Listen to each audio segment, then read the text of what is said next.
Olá, muito boa noite a todos. Começamos a edição de hoje do Entrevista Coletiva. E hoje o assunto, com certeza, do seu interesse. Com certeza. Hoje nós vamos entrevistar Carlos Wizard Martins. Ele não vai te ensinar a falar inglês, não, nem espanhol e nem chinês, porque em breve ele estará lançando já esse curso.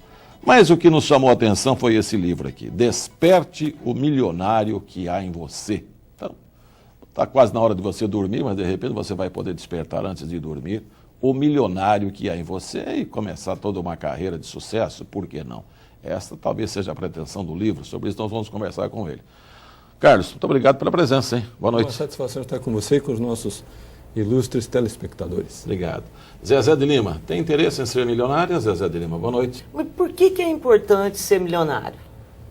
Então a questão da importância, ela é importante se o indivíduo tem esse objetivo como um ideal, porque só alcança 1 milhão quem literalmente deseja alcançar esse milhão.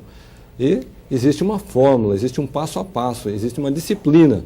É exatamente sobre isso que retrata o livro. Aqueles que desejam alcançar o status, a condição financeira de ser milionário, agora já tem um passo a passo simples, escrito de uma maneira bastante objetiva e prática, de como se faz para atingir 1 milhão como renda, como aplicação, como investimentos. Eu acho que aqui nesse programa nós vamos ter um ali que defende 1 milhão e um aqui que fala assim, dinheiro não é tudo isso. Dinheiro traz felicidade, o senhor que é um milionário? O dinheiro ajuda muito na conquista da felicidade, embora o conceito de felicidade seja muito mais ampla. Ele envolve o aspecto pessoal, familiar, espiritual, o equilíbrio emocional do indivíduo. Então, certamente o dinheiro ajuda a felicidade, mas não é tudo. Olha, o Zezé falou, você é milionário, o Carlos ficou quieto aqui. Ah, né? Mas é. Então, ele é presidente do Grupo Multi, mas já que ele ficou quieto, me obriga a dizer que ele tem 10 empresas, né, 5 cursos de inglês, Wizard, Yazid, Skill, Alpes e 4, né? Tem outras 4 empresas de ensino profissionalizante, vamos assim dizer, Microlins, SOS, People Computadores, Bit Company e Smart, que ensina português e matemática. Está em 10 países, tem 3.000 escolas e 1 milhão de alunos. Pretende vender 1 milhão de livros e ficar mais milionário ainda com esse livro, que custa R$25? O grande objetivo em lançar o livro é porque atualmente o Brasil vive um momento econômico ímpar. É algo que nós não vimos nas últimas 5 décadas, o crescimento que o Brasil está tendo hoje. Tanto isso é uma realidade que a cada dia, Arnaldo, nós temos 30 novos milionários no Brasil. Ou seja, são 900 novos milionários a cada mês. Então, nem toda a população está consciente desse momento de prosperidade que o Brasil vive. E quando um país enfrenta um momento de prosperidade como nós estamos vivendo hoje, as fortunas trocam de mãos.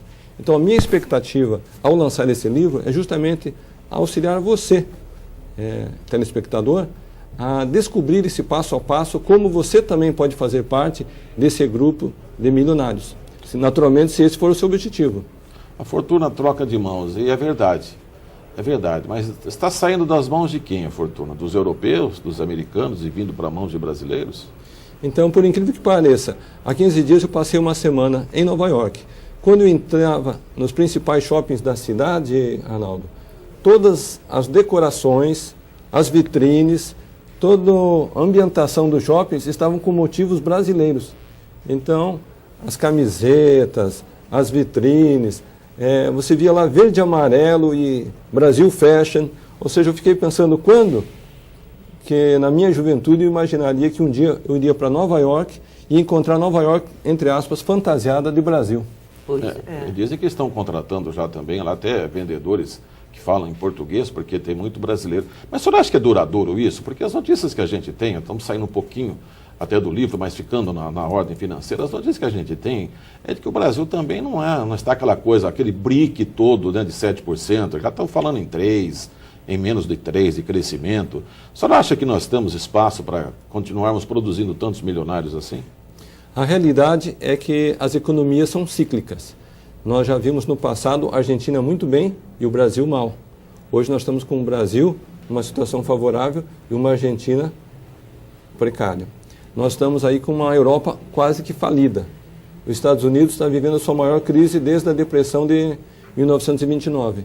Então, nós temos hoje no Brasil uma janela de oportunidade que, na minha percepção, vai durar de 10 a 15 anos. Então, aqueles que foram os empreendedores e tenham essa visão estratégica e empreendedora, é o momento certo de ter o próprio negócio, de expandir sua atividade comercial e aproveitar essa onda, que, conforme você disse, não vai durar para sempre. É uma janela que abre e depois fecha. Hoje se fala assim, né? Bom, saber inglês já virou básico. Tem que saber o inglês, além do português, o inglês e mais uma outra língua. Como é que você vê isso? Está assim mesmo? O brasileiro está, já, a grande maioria que já fala em português, inglês, ele já está procurando uma outra língua. Dá um cenário para a gente, já que no campo de idiomas, a Wizard, né, como eu disse, aqui tem 5 redes, 1 milhão de alunos. Como é que está essa história da necessidade de se falar línguas no mundo de hoje? Então, antigamente, Arnaldo, nós vivíamos no Brasil com a sua economia fechada. Consequentemente, nós conseguimos viver muito bem falando tão somente português. No passado também, somente os ricos que iam estudar inglês. Atualmente, nós temos uma nova gama de consumidores de cerca de 35 milhões, que é uma classe ascendente, emergente, com dinheiro no bolso, e essa nova classe emergente, tão logo ela consiga se alimentar melhor, se vestir melhor, o próximo investimento que ela vai fazer é na qualificação profissional. E o inglês cai exatamente nessa categoria, porque com uma economia aberta como nós estamos, o produto brasileiro está cada vez mais presente no exterior. Agora, não importa se a indústria está negociando com a África, com a Europa, Estados Unidos ou com a Ásia. Todos os contatos, acordos, reuniões, todos os tratados feitos entre as empresas é sempre feito no inglês. Consequentemente, a demanda emergente e ascendente de domínio da língua inglesa. Além do inglês, além do inglês, uma outra língua, qual seria essa terceira língua? Né?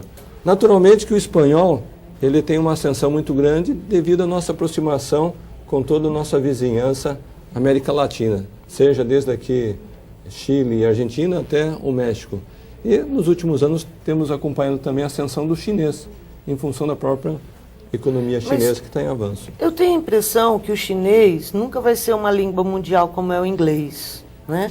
Agora, os americanos, os europeus, que língua eles estão aprendendo também para se comunicar com o mundo, já que o inglês é de domínio, né? É a língua oficial americana, na Europa praticamente todo mundo fala inglês. Que língua que eles aprendem? Então aqui nós temos duas realidades distintas e separadas. O americano, por natureza, ele não se aplica, não se dedica a aprender uma segunda língua. Sério? Nem, por que nem não espanhol? isso? Porque quando você pensa que os Estados Unidos manteve uma tradição de ser o centro do mundo, ele se relaciona comercialmente com 200 países. Consequentemente, ele pensa, bom, eu vou me especializar no árabe, no russo, será no chinês, no japonês ou no húngaro. Então, eles mesmos têm uma dificuldade de decidir qual que é a língua que ele vai se empenhar no aprendizagem. Já o europeu é bastante diferente. O europeu, por ser regiões menores, por natureza, eles já são bilíngues, trilíngues, poliglotas. Por exemplo, na Alemanha, mais de 50% da população fala inglês fluentemente. E mesmo em outras culturas como a França, que embora tenha uma resistência do inglês, tem um alto índice de fluência. Portugal e o Brasil, sabe qual que é a população brasileira que é fluente no inglês? Qual? Apenas 2% da população. Menino, só isso. Então tem um espaço gigantesco de oportunidade e... Eu achei que fosse muito mais agora. Porque eu vejo essa geração... Gente, quando eu estava lá nos meus 17 anos, aprender inglês era uma dificuldade imensa. Caro, poucas escolas, né? E não se falava inglês. E hoje, com essa história da TV a cabo, realmente eu vejo meus filhos aprenderem inglês sem ir na escola. Nossa, é verdade, porque só assiste filme em inglês. Então essa é uma realidade. Eu tenho 2 filhos pequenos, 12 anos e 14 anos.